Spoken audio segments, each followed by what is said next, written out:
Mark Esposito, welcome to Minds Worth Meeting. Happy 2025. Happy 2025, Justin. Thank you for having me. And my first professional event for the year. So very happy that we kick off with our conversation. Yeah, and I appreciate you taking the time to be here. Obviously, a lot happened in 2024. I'm sure a lot more is going to happen in 2025. So we're recording this for our listeners at the beginning of the year in January.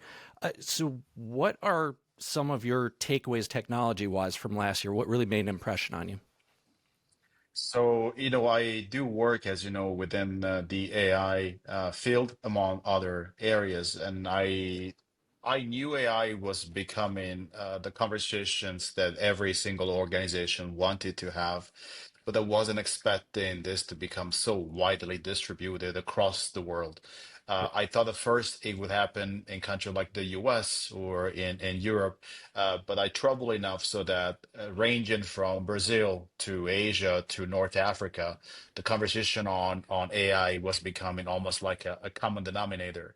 Hmm. This was for me a surprise. This distribution, this permeability of the technology, at least at the conversation level, was not expected, to be honest.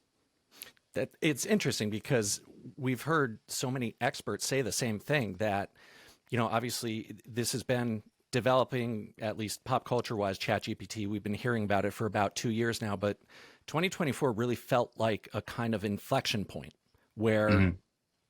it went from a novelty to we really need this for our business processes. Are you seeing that same thing? Absolutely. At least from a perspective of, I think, the awareness, this is where we are right now. This is becoming a conversation that has priority, no Hmm. matter whether you're dealing with, industrial companies that still have physical production, whether you're dealing with marketing agencies, whether you're doing a conversation with education providers or healthcare. So I think the awareness is today much more evenly distributed than it was Hmm. before. I still think there are gaps, and we can, of course, go deeper into the conversation. So Yep. I think there's a difference between the perception that this is something that everybody appreciates or at least talks about, and then the implementation of these technologies on the field. That's a different ballgame. And I think this is also what I have seen in 2024 is that the lip service was Hmm. always there.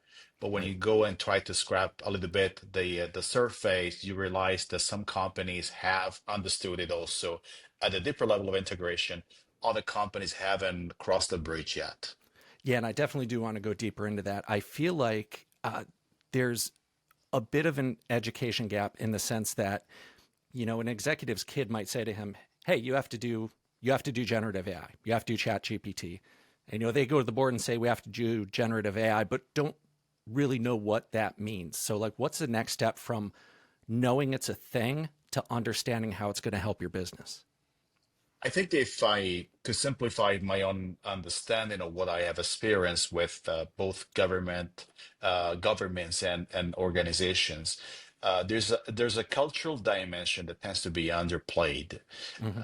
In many organizations or governments, they think that it's the technology that becomes self-explanatory. But what they sometimes miss out is that there's an entirely cultural compound that needs to be built before this is going to be even a conversation. So that cultural shift is quite important. The second step, which is where I think we are today in terms of where I find a recurrence of challenges, is turning that awareness into strategy or strategy formulation Hmm. so that it's not necessarily just the idea of having AI for the sake of it. It really is embedded into the value chain of an organization, or if you're looking at governments, into how the public sector is working. That those two steps, the cultural mindset that is built in this compound and the strategic formulation, is really where I find the difference between organizations or entities who have understood it and Hmm. those that still have to have a form of literacy towards that. So it's a journey in many ways. It's Sure. not downloadable. It's not something that you can easily replicate. You have to build the context for your organization to be able to use Gen AI, but AI in general.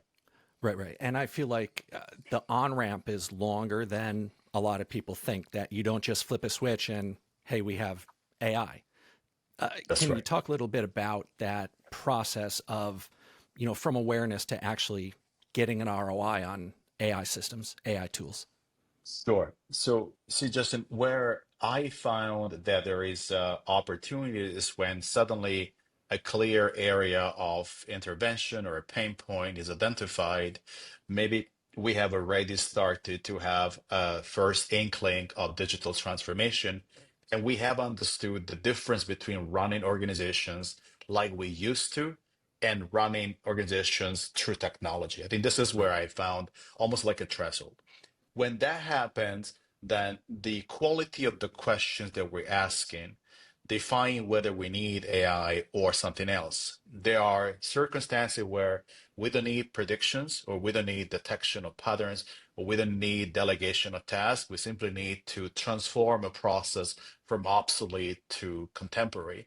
And Mm, that, a software would do it for you, right? right. I think there are circumstances where programmable chatbots would be good enough. Think about, for example, how customer care today on any of the numbers we dial, right?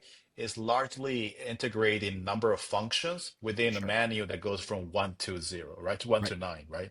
And so somehow there are boundaries that do not necessarily require AI tools per se. They are simply sound digital transformation.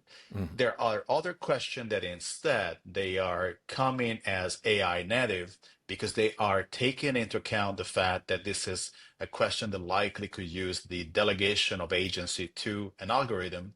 And Right. those are the kind of questions that define organizations that are becoming AI driven in comparison to those that haven't yet necessarily to like transform into that.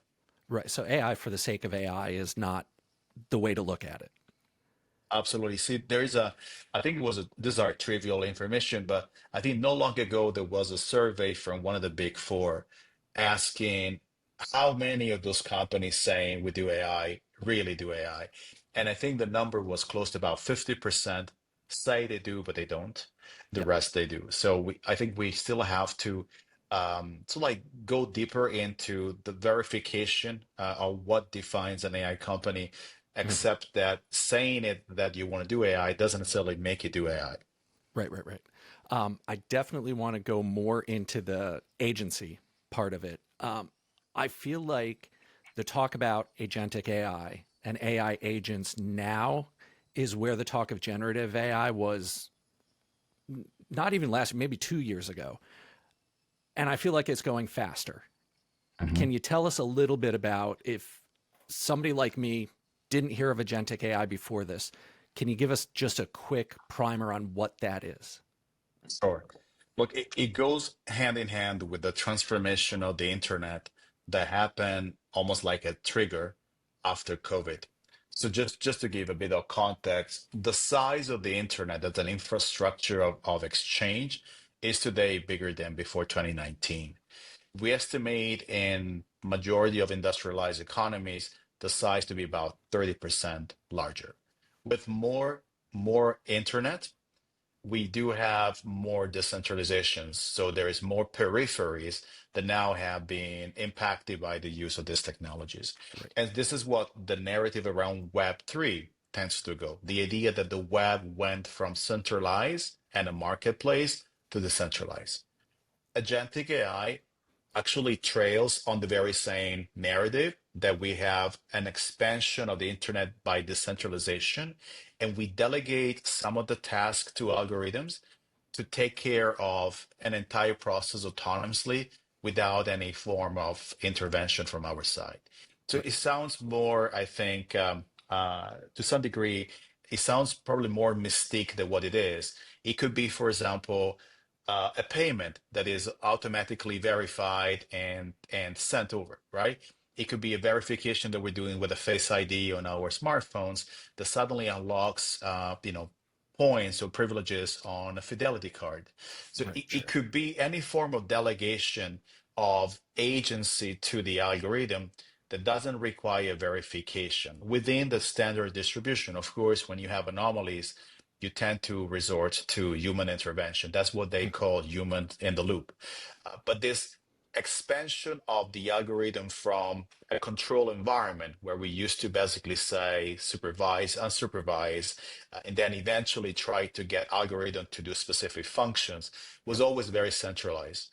Gen AI was the very beginning of these foundation models. They happen because we have millions of users on generative AI interfaces, and agentic AI is the implementation of the expansion of the size of the infrastructure into specific tasks. So this Okay. is why we have seen it almost like following a path that started from Gen AI in 2023, expanded into sort of like the use case, hundreds of million people using this, and now the implementation towards specific applications that is really where agentic AI is gaining traction and momentum as well.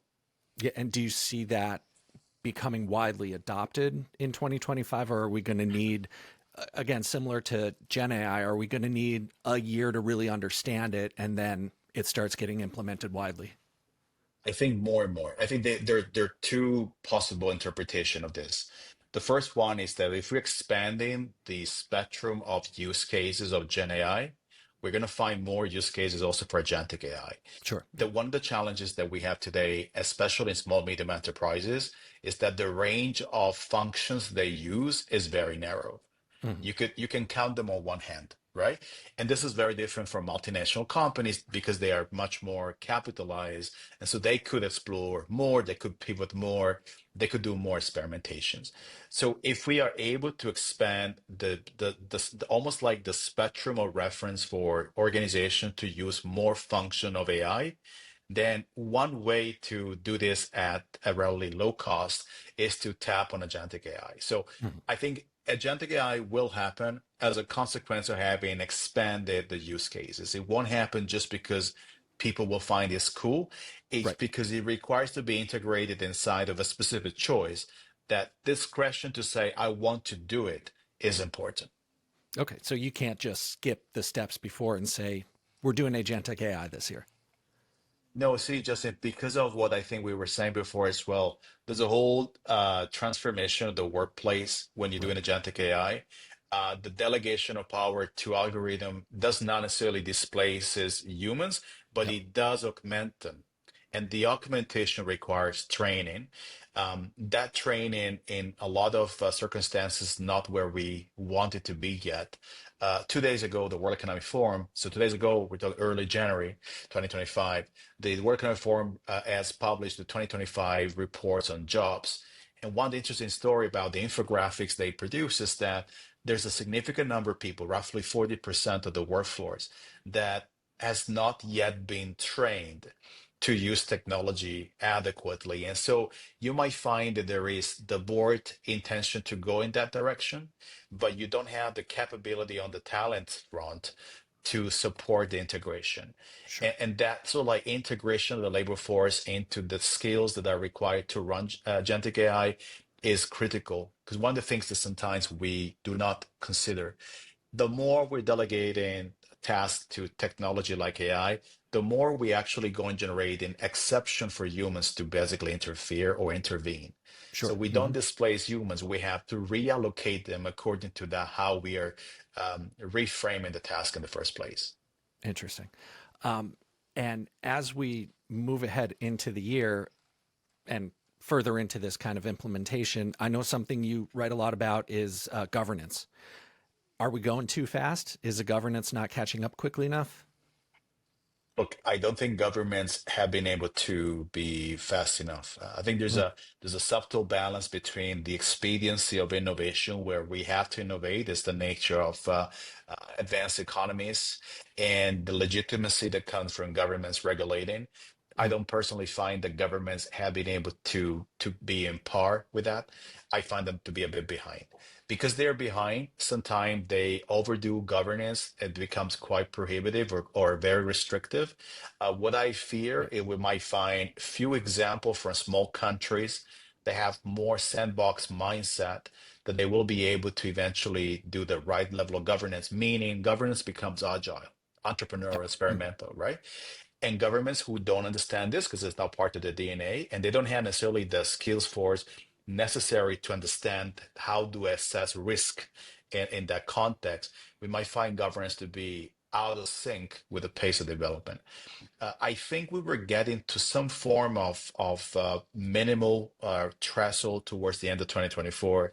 But with the new administration coming in, we don't know what will happen. It's likely that President-elect Trump will probably change, if not undo, what the Biden administration has done in terms of AI regulations. Mhm. You heard not long ago Meta changing some of their criterion.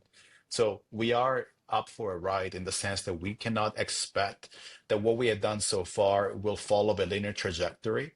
It's very likely the governance will be bumpy because there will be so many different inputs and so many different outputs at the same time. I'm hoping that eventually on some foundations like privacy or so like the defense of vulnerable groups, we will achieve some form of consensus. But look, it's very difficult for us to say. Yeah, are there some specific areas of the regulation, the governance? You just mentioned privacy that should be prioritized that you have concerns about? Look, I think what governance has done is to try to regulate the consumers. Mhm. It does not necessarily regulate the developers. Right, right, And the argument that goes always in the same way, how can we regulate a multi-jurisdiction function? right. A software doesn't necessarily have only one legal jurisdiction, right? It changes. You can see changes across the US state by state, but imagine you're going overseas, Yeah, then suddenly that becomes a much bigger Pandora box. So I think the complexity that are inherent to governance have been paralyzing the producers' side, but they have instead gone towards the consumers. I think any sort of governance that wants to be mature needs to have both governance of the producers and governance of the consumers and the supply chain or the supply chain in between. Not too different from how we govern tobacco companies, not too different from how we sure. govern, pharmaceutical companies, not too different from how we govern food companies. The difference, though, is that the pace of development of digital services is much faster than any of the traditional industries in which you could still track and trail some of the items. But how do you easily do that when data is by itself difficult to be captured, right? Right. And classified or categorized. And it's so accessible too. I mean, what's interesting to me about this is the bar to entry is low in the sense that a bad actor can do this Mhm. from their basement, from their couch. Pretty Um, much. what concerns you about the possibility for bad actors and that bar being so low? Okay, it goes back to the conversation, Justin, we're having about government and Mhm. governance, right? Governments are too slow at the moment to really regulate properly. And I think it's an historical legacy that they couldn't operate faster than innovation players. Now, the same principle of how we want to govern AI, which is benevolent, Yep. needs to be applied to protecting ourselves against bad actors. And so Sure. you see this in the orbit of cybersecurity that today is a critical conversation. Today, we do know that bad actors, they interfere with elections. Bad actors, they change, social media information so that we have group of people building opinions based on entirely deep fakes. We know bad actors are breaching data, stealing data, they're duplicating identity theft, you name it. The cybersecurity capacity that we need to counter attack this or counterbalance is the very same narrative about can we govern AI, and we can't yet at the full spectrum of what we could, as we do not have yet the capabilities to build cybersecurity infrastructure that are going to be capable of withstand any form of stressors. The priorities in the next few years will Yeah, be that we're building capacity for that as well. it made an impression on me within the last 3 months. I got more notifications in the mail that somebody Mhm. I do business with, whether it's healthcare, whether it's banking, had a data breach. You know, every now and again, you get those messages saying, you've been part of a data breach. But again, in the last 3 months, 6 months, I've got more of those than ever before. That's right, Justin. And look, if you're looking at, I see this in the difference when I'm back in the US and when I'm, for example, in Europe. Europe has one shield of production of what they call the GDPR. So Mhm. you Yep. have a bit more of a cushion and you don't feel it that much. But the moment I go to the US, where we don't necessarily have the same, so like our overarching structure of protection, I feel exactly what you say, right? That I am much more exposed, and I am triangulating data every single day in so many different instances. My life is digitally mediated these days. Hmm. Um, so I find that whether we're going to be able to, let's say, take GDPR and expand it, evolve it to what we need to do elsewhere, I think probably that's what we should be doing. Um, I find that sometimes we feel that we are hurting businesses when we do that, but we don't, right? Boundaries are not necessarily bad for innovation. I think it's the opposite. They support innovation, but they create a perimeter that defines what is permissible Sure. versus what we don't want to have. Sure. And they're the reputational blowbacks for that. As far as businesses that are victims of these cyber attacks, um, what can executives of those businesses do to kind of get ahead of that? I think it really starts by prioritizing this not as an unintended problem that might happen, but making proactively as a capacity building. The Sure. same way as if you're having a shift in demand because consumers want something else, you kind of don't think about it twice. You resort to basically resources that are going to build that specific capacity. We should take it as almost like intrinsic to the business proposition. Hmm. Similar, look, back in the days, a bank would have a vault and the vault has a safe, right? And you have, armed guards. The idea was you're building a bank, but you equally building the security systems alongside. We Right. should think about the same as we expanding into this digital infrastructure that is becoming much more cognitive because it's populated by this so like brain-like algorithms. We have to start understanding that risk is no longer the firewall. Yep. Risk is probably much more intrinsic in our own behavior. So how do we start preparing and hiring for that? I think it's really a shift in understanding this is not only an occasional opportunity for me to showcase capacity, it has to be infrastructural to Yep. start with. So, as a futurist, Hmm. I'm tempted to go down the road of quantum, and if that's going to completely shift the paradigm, but I also feel like we're not close to that yet, or are we? So, just a great question. Look, we are closer than what I could have imagined if you were asking me this question 1 year ago. Wow. Okay. Uh, but we're not as close as for this to become a reality like we're talking today about Gen AI. Right. I was in Brazil, and actually there was an event Stern organized for me, Okay. and I remember going to IBM in São Paulo, and they are the first company that has very actively introduced a quantum feature for their clients. And it's amazing to see that you have already a technology companies that is doing advisory on quantum. And this is no longer just like hypothetical, they are Right. doing it. I think that the perimeter of reference right now is very narrow Hmm. and it will be on specific industries or applications. But we do understand, I think, that with the increasing demand for computation, shifting to a different kind of computation infrastructure is not just fancy, but is becoming almost like an inevitable upgrade of that. We Sure. might find it, for example, in the military, that this will happen before. Military historically has been ahead of the curve because Hmm. of the nature of the business, right? Right. And if that happens, I mean, maybe it's already happening, we'll see this commercialized in the next few years. And one of the examples of this would be it was unthinkable today to imagine that you could go to a private subscriber for satellite communication, Hmm. right? Yep. And Yep. today with this what they call the LEO, right?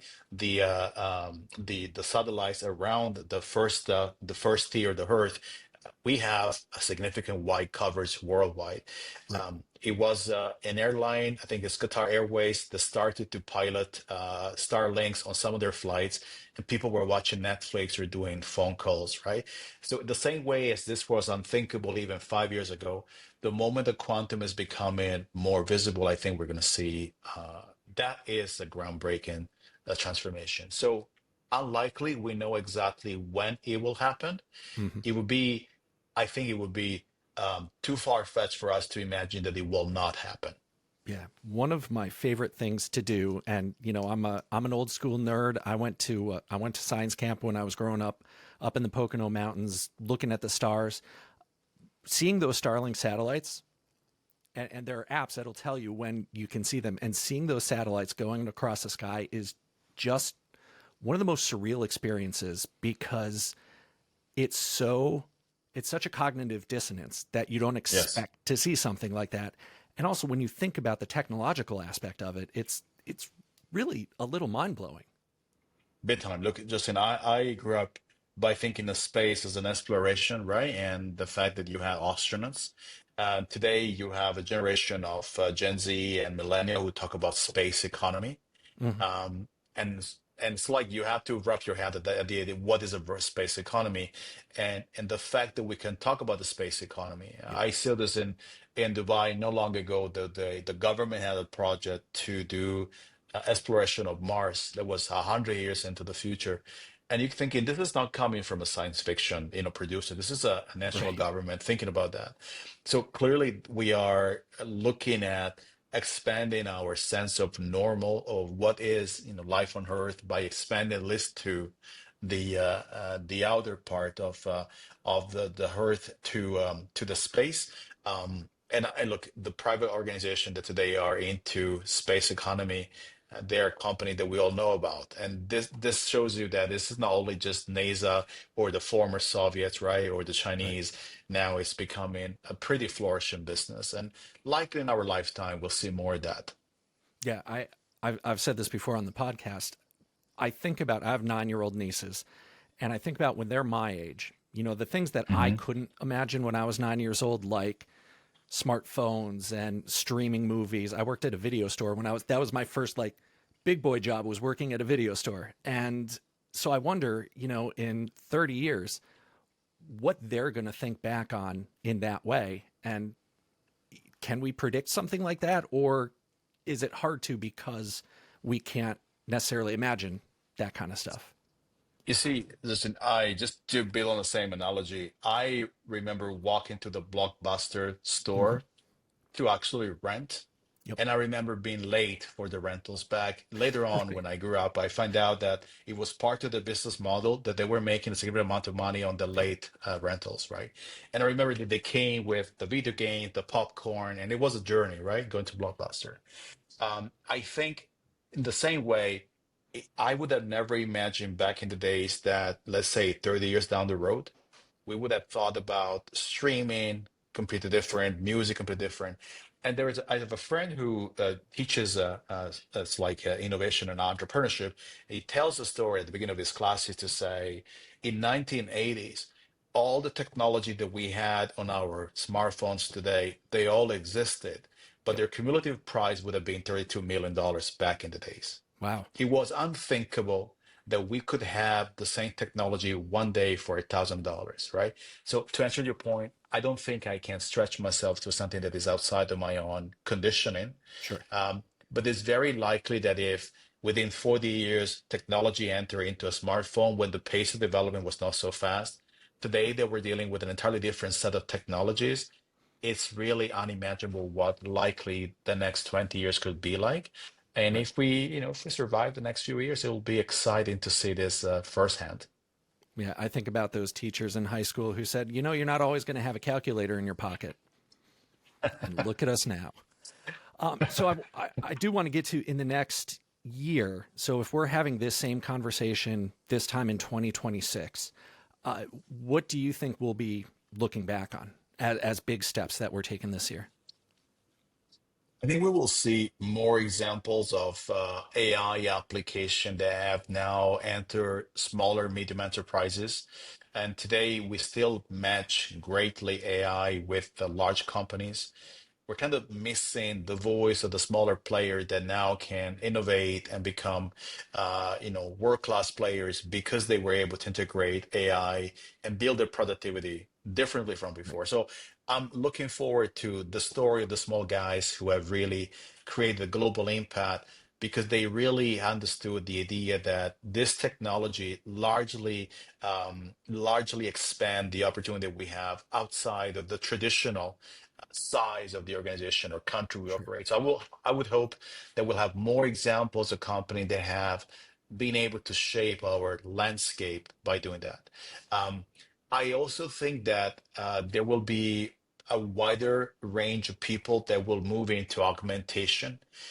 See, one of Okay. the things that today we are sometimes talking about, it becomes almost like a trade-off. You go, for example, into conversation in the classroom, you say, as a company, you could decide to automate or to augment. But we see this sometimes as a like a diametrically opposite. The answer Right. will Right. be probably those companies that have automated by augmenting. And I love to imagine that we'll be able to do that so that we are automating, but we're doing by augmenting tasks. That would be probably Sure. a meaningful reduction on stress and pressure that people have right now. You would be surprised by the number of times where I run a program, mostly my executive program are at Harvard, in which one of the questions during the coffee breaks is, will jobs disappear? And I think it would be Hmm. great that we can put this behind and say the questions about jobs disappearing is redesigning jobs accordingly. So that's I think what I would love for the next few months to happen.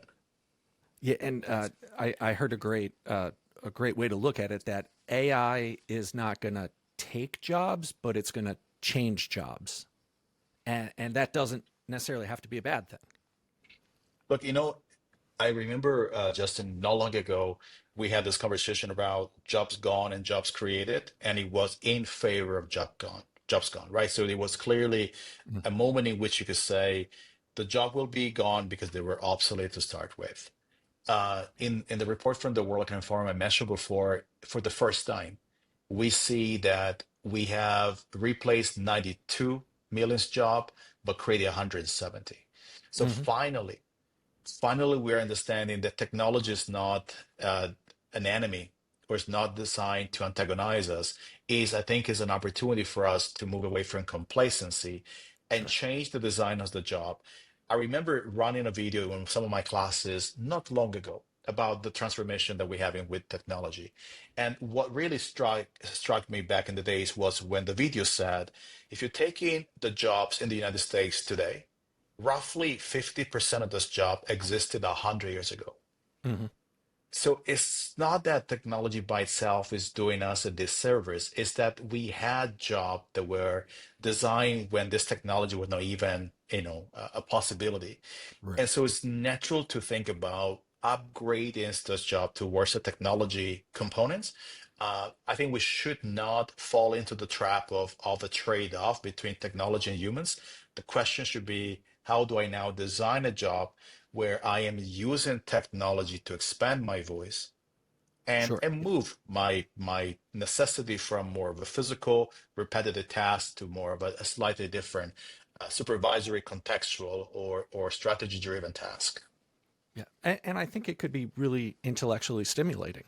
That I mean, in the last 2 years, I've been at Stern for 2.5 years now, and I've learned so much from clients like you that it's interesting, and I feel like my life has been enriched by understanding these things, especially the technology and the futurism, and it's fascinating, and I think it's a great opportunity for us as humans to, upgrade that intellectual understanding of our world. That sounds really pretentious, but you know what I'm getting at.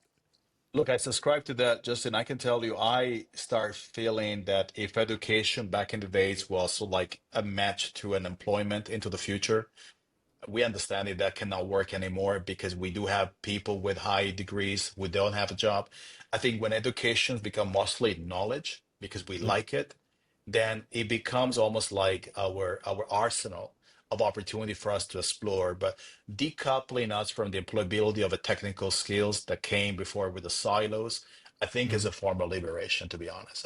Look, I came from economics, so in my first years, I was really siloed into economic thinking, and I was thinking this is so far from the reality. And later on, I was lucky to have mentors who helped me expand. So I don't regret, but I would love for the future generation not necessarily to be constrained to a silo and then realize that life is much more, I would say, distributed, right? Rather Sure. than concentrated. Yep. Yep. No, I love that outlook. Um, I appreciate your time. I want to start getting close to our wrap up here. At the end, I like to touch on a lightning round. Okay, so these are questions I did not prep you on. Sure. Want your first reaction, and this first one's going to be kind of a gimme because we kind of touched on this a little bit. Is there a technology we have now that you wish you would have had as a kid? I would have loved to have streaming because Sure. as I grew up in Canada, those walks to Blockbuster without a Yep. car were not fun. Yep. It's funny when I worked at the video store.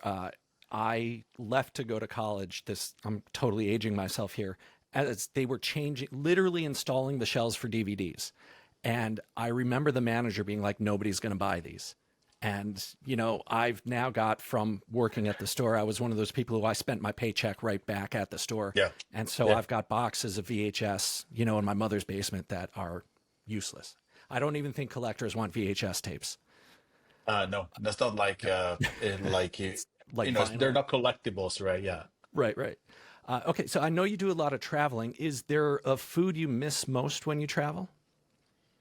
I love Korean food for some reason. It got under my skin. So anything that is bibimbap, something like kimchi stuff, I love Yeah. it, right? I don't know why. I love the spice and the kick. Sometimes if I can't fly Korean Air, I do because I know that in their menu there is always a Korean dish. Okay. I'm a big fan of poutine, so I hope I can appeal to your Canadian a little bit. Sure. Uh, okay, so if you could hang out with one musician or band for a day, living or dead, who would it be? I have always liked, although it's cheesy, John Bon Jovi, because I always was singing on a Mm. CD that I had in the car, leaving on a prayer and all of that. Yep. And I remember going to a Yep. concert, and I always didn't want people to see me there, right? But I just like the guy, right? I think that would be my first choice. And I grew up in the 80s and 90s, so the boss was for me a reference. If I could Yep. spend some time with the boss, it would be great. You're hitting all my New Jersey inklings, and I'm not kidding when I tell you I'm 5 miles away from the John Bon Jovi rest stop. That is 100% true. I'm not saying Whoa. that to be funny. They named a rest Whoa. stop on the Garden State Parkway after John Bon Jovi. It's got a guitar as the logo. Yep. Honest. This guy's an idol. Yeah, Jersey proud. Okay, Yeah. so if our listeners want to learn more about you, more about your work, where can we find you online? Look, beside LinkedIn, there's a quite comprehensive profile of mine on the Stern website where I Hmm. think they can see videos and readings. One of the, I think, best redacted bio is on the website of the Berkman Klein Center for Internet Yep. Society at Harvard. Hmm. That is where I think it reflects also some of my works in the governance, as you mentioned before. So I would say these are areas, and I'm on X. And so it's it's X like exp underscore Mark, or look, it's LinkedIn as well. That's fine. These are some of the places where they can see the work I've done. But I have to say, the page you built together, Stern, probably is the most generous in terms of covering from the bio to the contribution to the videos to the podcast. So yeah, look, I love that you do this for people like me because Thank you. you really help us capture the essence of the work we do, I appreciate better that. than if I have to use active memory for that, Justin. Thank you. No, I appreciate that. And, appealing to the host's ego is a great strategy. No, I really appreciate that. And people can go to our website, sternstrategy.com. And of course, they can engage you for keynotes and longer term advisory arrangements. Absolutely. Look, I been doing a lot of work already since I got on board with Stern across the world. So I'm going to be back now for another engagement in 10 days in Miami with Stern. And then there's been New Orleans, there's been Brazil, there are events in Dubai. So I love the fact that you are a global organization and I was introduced for the first time to Stern when I was at Harvard Business School with Professor Mm, Michael Porter, who was yep. working already with Stern. And that's for the first time that I really heard about the company. So it became almost like a fulfilling dream for me to be able to be represented by your agency. Oh, that's really cool. And I keep telling my boss that I think we should have marketing representatives go with our speakers when they go to these far flung places, but it hasn't worked yet. We're I still agree stuck in with New you. Jersey. Hey, I'm going look, to it's pass it's that a on. matter of time. It's a matter of time. I like that. Mark Esposito, I really appreciate your time so much and your insight. This is going to be so interesting, again, as we look back on this conversation at this time next year. And yeah, I appreciate that you've been so generous with your time. Thanks for having me, Justin. I really appreciate that I could be featured on this podcast. Till the next time then.